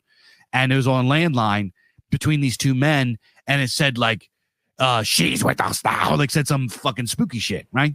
So goes, he's like, did you just hear that? And the priest goes, yeah. He goes, that was insane. So this is a guy, I think that he later became religious after his experience. It's kind of hard to see like, hundreds of cases of demonic possession and still be like a clinical atheist, like secularist after that. You know what I mean? So I think he became religious afterwards. But when he wrote this book and when he did these cases and wrote his notes, he was not a religious guy. He was a skeptic going into this. And this is a really good way of like a really cool look into the understanding of demonic possession from somebody that doesn't necessarily presuppose all of it, right? And there are, and this goes across all religions again, is that there are a few things that indicate what brings this on to somebody. A lot of times it's completely nothing, right? They break it into three things. You have harassment, oppression, and full-on possession. And full-on possession is like once in a lifetime kind of shit. There's like a couple of them every century. It's not really something that happens. It's very, very rare. But the more common ones are what are called harassment and oppression. And oppression is when a evil spirit or a demon or something like that, a wicked entity, attaches itself to you and doesn't take control of your body, but harasses you. Like not harasses, but oppresses you. It gives you nightmares. It might push you down steps, like this kind of stuff. And then you have harassment, where it's like a similar kind of thing, but it's a little bit more light, right? You once in a while you'll hear a voice, you'll get a nightmare, et cetera, et cetera. So these are the three classifications. I'm sorry for the big long thing there, but I that was the rabbit hole I went down over the last couple of years, and I think it's pretty fascinating. It is fascinating, man. Like, while you were talking about that, it actually sort of dredged up this memory that I had of something I read in a book called Man and His Symbols by Carl Jung, which is a really good book. It's like one of his best. And I tried to skim through it. I couldn't find what I was looking for. Anyway, there's a story that Jung tells, and I can't remember if this was something that he himself observed or if it was a story that was related third hand. But there was a little boy who was just a normal kid, whatever, from some normal family, but who contracted a terminal illness. I can't remember what it was. It's been years since I've read this, so I may butcher the story a little bit. But anyway, this kid, he let's just call it cancer, I guess, something like that. He must have got like some sort of cancer, died in childhood of the cancer, but not long before he succumbed to his terminal illness, he started having these dreams. And these dreams and he was like relating these dreams to his like psychologist or whatever who was helping him cope with his situation. And these dreams started to attract attention, like professional attention from the field, because this boy was basically, I mean, it was just a normal kid. I'm going to guess he's probably somewhere in the area of about 8-9 years old ish, but was relating these dreams that were essentially recapitulating ancient mythic cycles that he could not possibly have read, and some of which I believe had was not even translated into his language at that point. And that it was very, very clear that this boy was tapping into something, that there was some sort of current that he was able to access in the last days of his life that connected him to, I mean, what Jung believed to be the collective unconscious, but we could call it the folk soul of a people, right? The kind of thing that is utterly, utterly unexplainable. Even if he had read this stuff, it would be hard for him to relate it in such detail as he did. But the fact that he had never had any contact with this, and that his dreams were essentially completely recapitulating ancient myths and legends and entire heroic cycles and things like that, in this very, very deep archetypal way, was just unexplainable, totally unexplainable to the atheist mind. And so, I mean, the atheist mind can only compartmentalize it. That's all it can do. It can't explain it. It can it can just hand wave it away. That's all. And in a sense, I mean, I don't want to shit on atheists too much here, just because it's boring. But there's a sense in which atheism, which pretends to be a fearless and unflinching look at reality, is in some sense a kind of safety blanket, because it does compartmentalize it. It takes all the unknowns, all the things that are too big and too terrifying and would squash you if you only knew about the world, and it just sort of relegates them to this one category that seems to encompass almost everything in the human experience, which is what they call the irrational. And they say, okay, well, that's just not to be taken seriously. It's it's an artifact of stupidity or ignorance or indigestion, or I don't know, something. But they just basically take that and they sort of just put their blinders on and say that doesn't exist. It's not a real thing or whatever. And to me, this is like having a little safety blanket that you hang on to.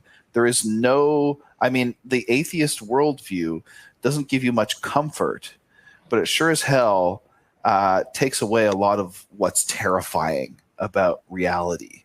And I think that this is part of the motivation that's sort of that's driving that. But yeah, this episode of the kid who was able to relate basically ancient mythic paradigms and archetypes is I mean, you only need one of those things to know that there's something going on. There's more to this world. There's more to than what we know. And that, the essence of, I think, conservatism, to kind of bring it back to politics, maybe kind of tediously, but to relate it to the political sphere that we inhabit. I mean, what conservatism is at the end of the day, it's just humility, right? It's being humble about the fact that I, as one guy, no matter how smart I am, I might be Albert Einstein, I might be Immanuel Kant, I might be Plato, I might be one of these geniuses of the West, but it doesn't matter. Even that scale of genius absolutely pales in comparison to the sum total of human knowledge of trillions of man hours of experience aggregated together. That is the tradition. That the individual man, no matter how brilliant he may be, has to take that he has to know his place. He has to basically subordinate himself to the tradition, and that conservatism is just basically epistemic humility at the end of the day, and even moral humility at the end of the day, and that atheism is it really flies in the face of this. So yeah, it's just like I don't know. I just find that worldview to be extremely naive and almost like childlike. I almost like want to pat them on the head and be like, yeah, that's how it is, right? Like, it's just like that's how you deal with a kid that's like being obtuse and like won't understand. He just won't understand because it's too scary to understand. That's what these people kind of remind me of, right? Like, I don't know. Yeah, I call humanism hubrisism. Yeah, that's literally all that it is. It's this understanding, and it goes across all boards. You have your secular humanists that believe in nothing supernatural, and they think that everything can be explained by humans, and everything that is important is the human experience. And they put man in his condition upon the highest throne, right? And then on the other side, you have the New Agers, which are kind of like the religious branch of humanism and liberalism. And the New Agers, they believe that, well, yeah, there is a supernatural world, but we can control it, and we can monkey with it, and every man can be his own priest, and every man can invoke this kind of stuff and cast spells, and we could use all of our little instruments and crystals to anybody can do it, and then they're like, we have this gift, and it's just like it's like two heads of the same hydra, right?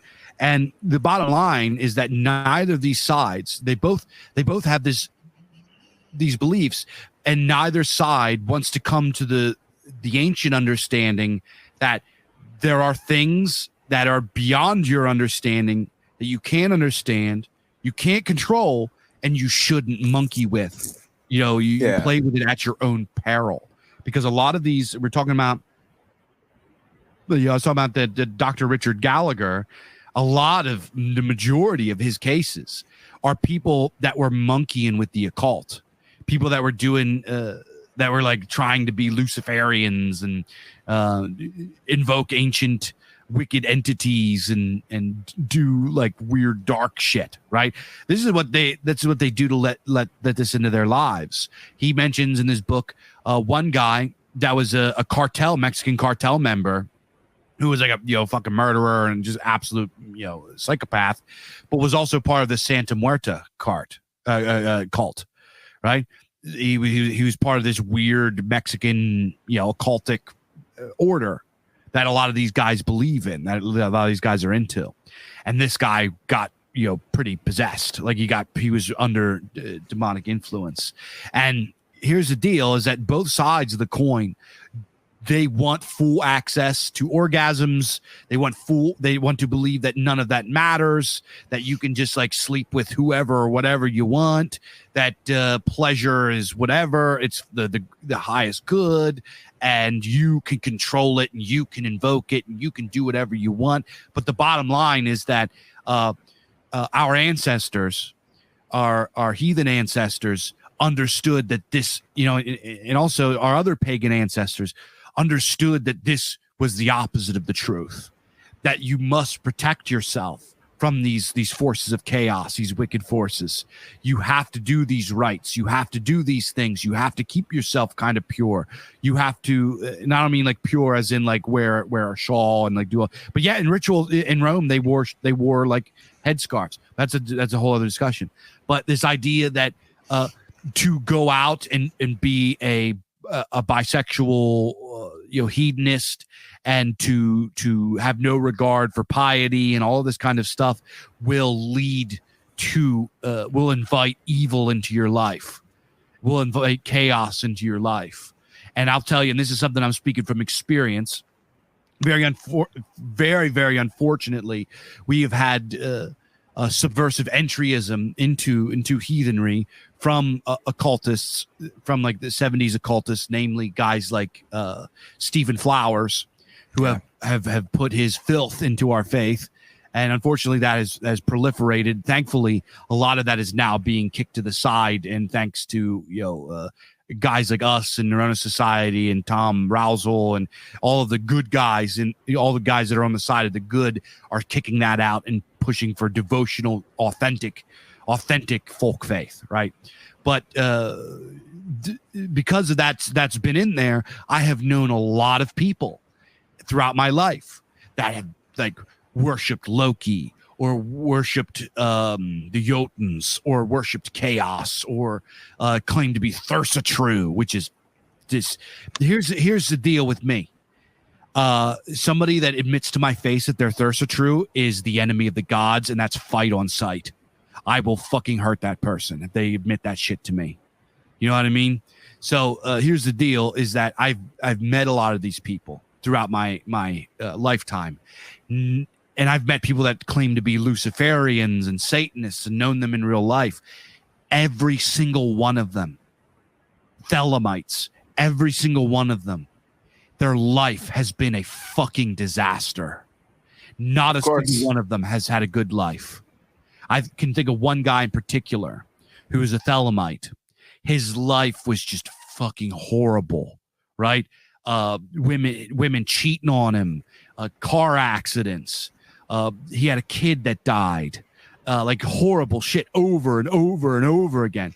And never would he admit that his little occultic religion that he did that was created by a pedophile freakazoid, Aleister Crowley, was fucking his life up and inviting chaos and evil into it. Yeah, it's this is exactly what I was saying before about how that what there is at the sort of bedrock of the world, if you were to drill down into the foundation of the world, you would find something that does not want to be roused. You would find something that's too big for you, that is terrifying, and that maybe is, if you disturb it, even a little bit malevolent. You know, it's something that needs to be left the fuck alone. So the people who are trying to, that are trying to move reality through this like Archimedean point of like occultism that like, just sort of thrusts its lever down to the lowest depths of reality and is able to, magic by means of like sympathetic magic, like affect these changes in the world and everything. You're playing with fucking fire, boy, and you're going to get burned. And these people do get burned over and over and over again. And unfortunately, they encourage other people to do the same. And this is why they need to be chased out of our like sphere of religion or whatever. It's absolutely sacrilegious and would not have been tolerated by our ancestors, who would have put these people to death on sight, right? So this is it's this serious fucking business. Like we're not playing around here. Our ancestors certainly would not have regarded these people as worthy of continuing to draw breath. But it's like, the fact is that these people who are doing this don't really give a shit about what our ancestors thought. They don't really give a shit about actually recreating these things in an authentic way. It's performative for them. This is like they're sort of doing it in order to bring about like a psychological state. There's a kind of like Nietzscheanism to it, and I hate to mention Nietzsche in the same breath as these people because he was brilliant, but there's a kind of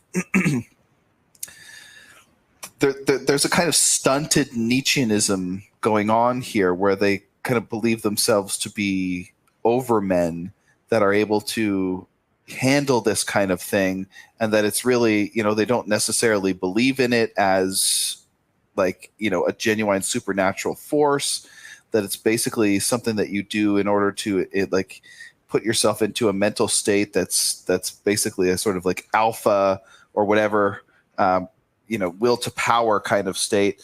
But a lot of times these people absolutely get their ass handed to them, and they fucking deserve it.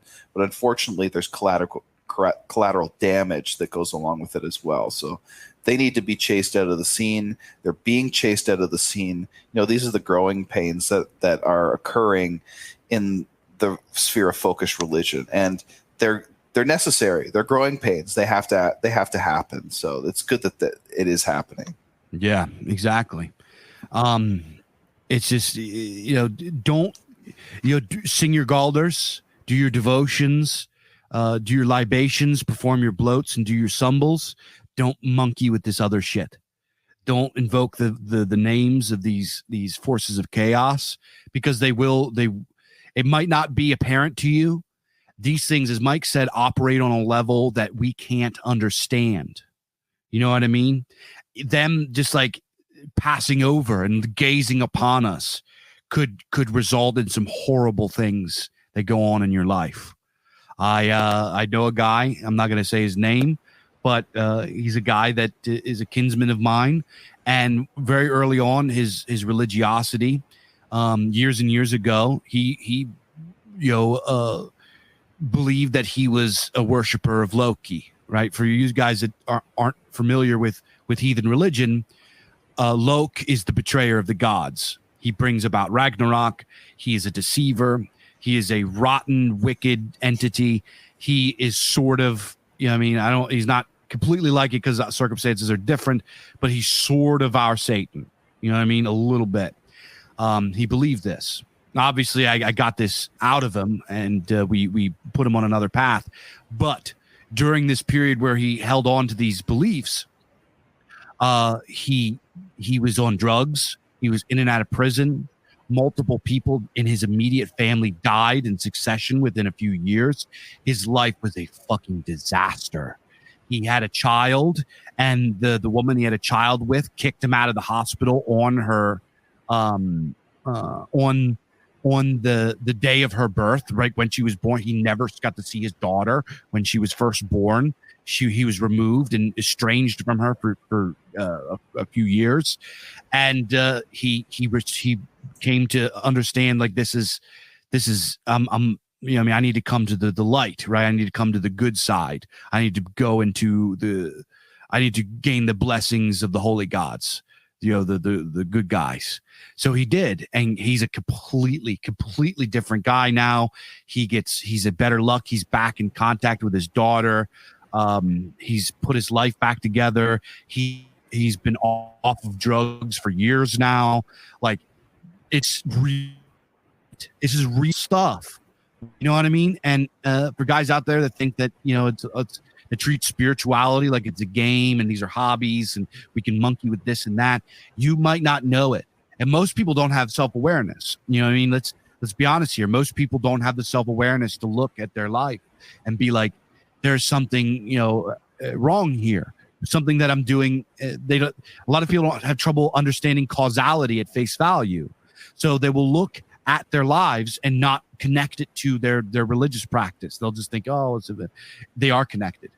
One of these wicked forces just passing over and gazing upon you is enough to trash your entire life and bring misfortune and suffering upon you.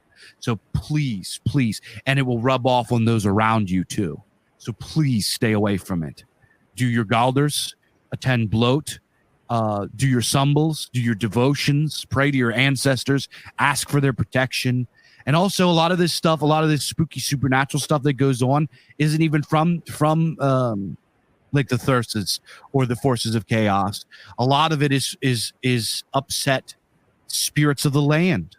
Sometimes our practices, because we presuppose liberalism, and because we have humanism as our kind of base of operations in our worldview, we don't take into account that there are spirits around us, that there are ethereal beings around us that are much older than we are, and that we must appease them, and we must be friends with them, and that if they become angered or they become offended, that their retaliation could very much be viewed as something that is really, really, they're not really forces of chaos, but when they become angered, it like is really scary to us.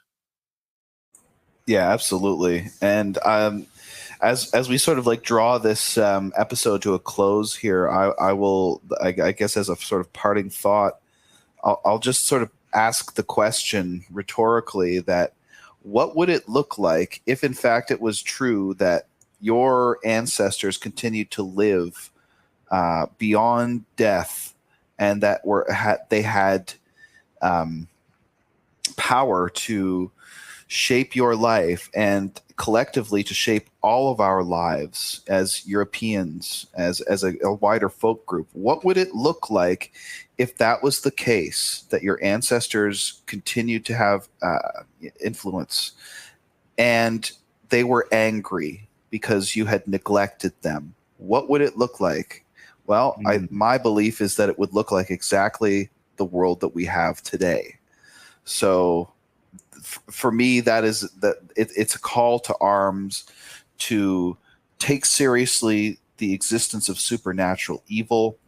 It's a call to take seriously the existence of the supernatural, the reality that the people who have lived and died still live in a very real way, in a very underfoot and down to earth way, and that we need to propitiate them, that they still live, that they still wish to be venerated, that they still deserve respect, and dare I say it, even worship. So I think that we're in the situation that we're in because we have quite a few hungry ghosts floating around out there that are not very fucking happy. So anyway, that aside, watch The Exorcist if you haven't.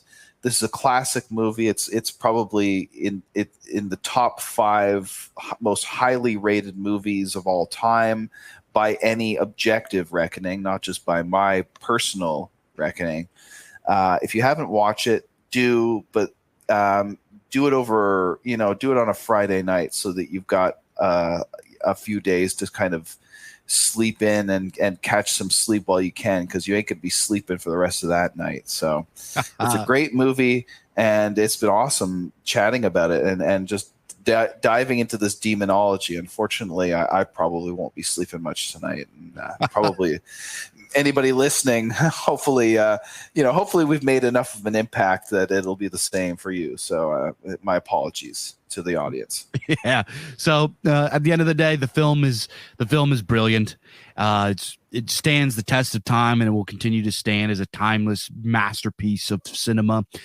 Go watch it. It's despite it being a horror film, it's a beautiful film in its own way. It's not beautiful as like a flower or a beautiful woman, but it's beautiful in insofar as it is a masterpiece of art. So go, if you have not seen it, go watch it. If you haven't watched it in a long time, go watch it, and take heed of the lesson that it teaches, and that is that regardless of what people think they believe, there is a world beyond this world. And when we pass on, we will go to another world. And our ancestors, despite not walking and breathing and being in flesh and blood anymore, still hear us, and they're still with us. And that beyond this world, there are also malicious forces that hate the beautiful, that hate the creations of the holy gods. They hate us, and if they get the chance, they will come into our lives and fuck with us in ways that we probably don't even notice. So we need to understand that is real, and that we need to take steps to protect ourselves from that. So if you are not a pious person, I would suggest, if you're a Catholic, you already know what you're doing. If you're a Christian, you already know what you got to do. If you're Hindu, you already know what you got to do. If you are a pagan, you have to make your peace and share your love with your ancestors and the holy gods, because they gave us breath, they gave us our intellect, they gave us our souls, they gave us our beautiful forms in their image, and put us on this world and gave us many victories over our long ancestral saga. And at one point we turned away from them, and we owe it to them to come back home to them and to show them that we have not forgotten them and that we still love them, because they will protect us in the time that comes when we enter the wolf age, when the witch Gulveg spreads sickness and chaos and lets the wicked thyrses out of Ironwood to spill out onto our world, and we go into an age of chaos and destruction and war and betrayal. This is coming. And we have to maintain our piety. We have to maintain our belief. And if we don't have belief, we need to reestablish it. And that is, I'm sorry for the sermon, but I believe that because I know that it is good. I've seen that it is good. I've seen that it has healed people and turned people around and given them a better path in life. So hail to the high holy gods and hail to you guys. Thank you guys so much for tuning into Culture Dads. If you're not signed up already, make sure you go over to imperiumpress.org/podcasts and go get signed up. Lots of great perks over there on the Gumroad, hardback books, Culture Dads every single week. Can't beat it. Go get a copy of Breeding the Human Herd from Dr. Ed Dutton over on imperiumpress.org. Lots of great books over there. Revolution from the Right. Lots of cool stuff. Mike's pumping out great literature. You got to have it on your bookshelf. If you're in the mood for some fiction, make sure to go check us out over at The Bizarchives at thebizarchives.com. Follow us on Twitter and Telegram at The Bizarchives. And I'll see you guys all next week. Hails and blessings. And try not to get too spooked out.